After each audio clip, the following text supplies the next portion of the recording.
Hi, my name is Shell Berry, and I'm thrilled to be reading a book with you today. We're going to be reading Why Mosquitoes Buzz in People's Ears. This book is actually a West African tale that's been retold by an author named Verna Aardema. Let's get started. Pages sometimes don't turn the way they're supposed to. One morning, a mosquito saw an iguana drinking at a water hole.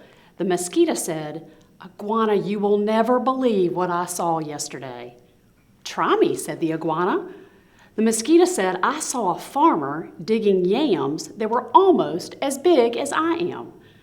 "What's a mosquito compared to a yam?" snapped the iguana grumpily. "I would rather be deaf than listen to such nonsense." Then he stuck 2 sticks in his ear and went off, meek, meek, meek, meek, through the reeds.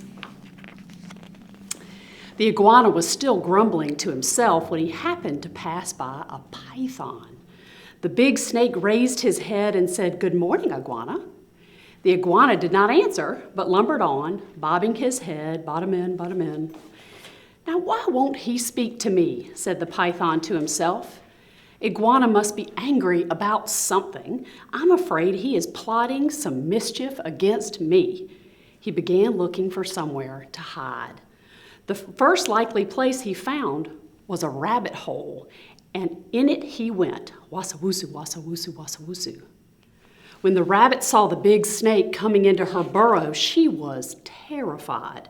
She scurried out through her back way and bounded, crick, crick, crick, across a clearing. A crow saw the rabbit running for her life. He flew into the forest crying, "Kai, kai, kai." It was his duty to spread the alarm in case of danger. A monkey heard the crow. He was sure that some dangerous beast was prowling near. He began screeching and leaping killy-willy through the trees to help warn the other animals. As the monkey was crashing through the treetops, he happened to land on a dead limb. It broke and fell on an owl's nest, killing one of the owlets. Mother Owl was not at home, for though she usually hunted only at night, this morning she was out searching for one more tidbit to satisfy her hungry babies. When she returned to the nest, she found one of them dead. Her other children told her that the monkey had killed it. All that day and all that night, she sat in her tree, so sad, so sad, so sad. Now it was Mother Owl who woke the sun each day so that the dawn could come.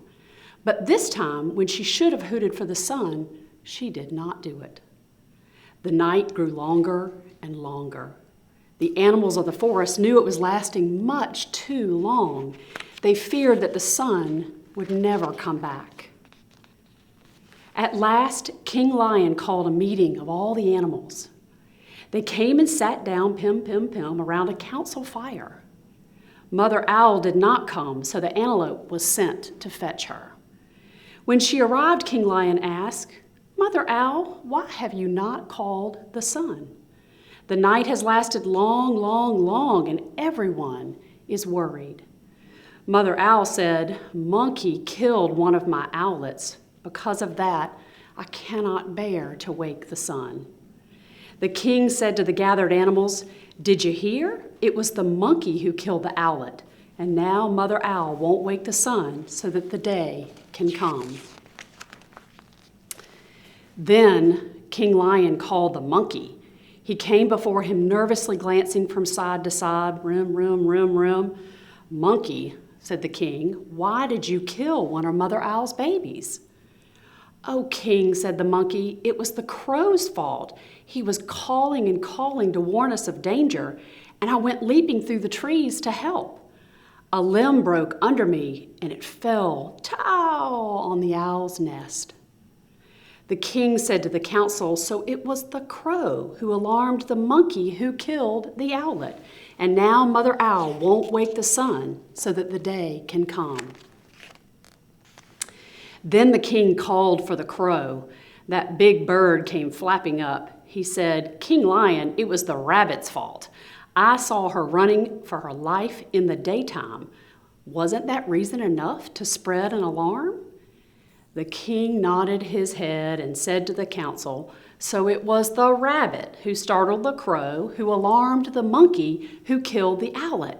And now Mother Owl won't wake the sun so that the day can come." Then King Lion called the rabbit.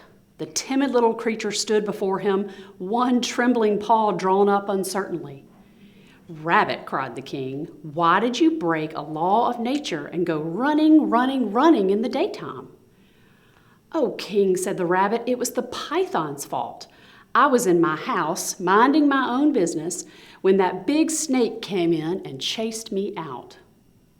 The king said to the council, "So it was the python who scared the rabbit, who startled the crow, who alarmed the monkey, who killed the owlet. And now Mother Owl won't wake the sun so that the day can come."